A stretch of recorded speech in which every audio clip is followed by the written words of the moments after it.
যে ভোটের জন্যই কি পরিবর্তন হয়েছে নাকি? অবশ্যই ভোটের জন্যই পরিবর্তন হয়েছে, কারণ ভোটের অধিকার ছিল না, মানুষের রাষ্ট্রের মালিকানা জনগণের হাতে ছিল না। সেটার জন্যই শেখ হাসিনা জোর করে ক্ষমতায় থাকাতে ফ্যাসিস্ট হয়েছে।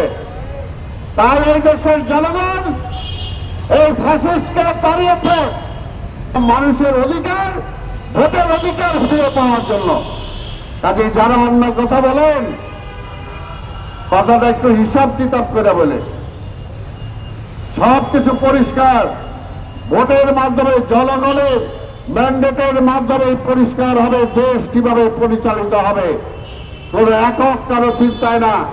যেমনি শেখ হাসিনাও চিন্তা করছিল ভোট দরকার কি, খালি উন্নয়ন হইলেই তো হয়, উন্নয়ন আর চুরি হইলেই হয়ে যায়। এখনো অনেকে মনে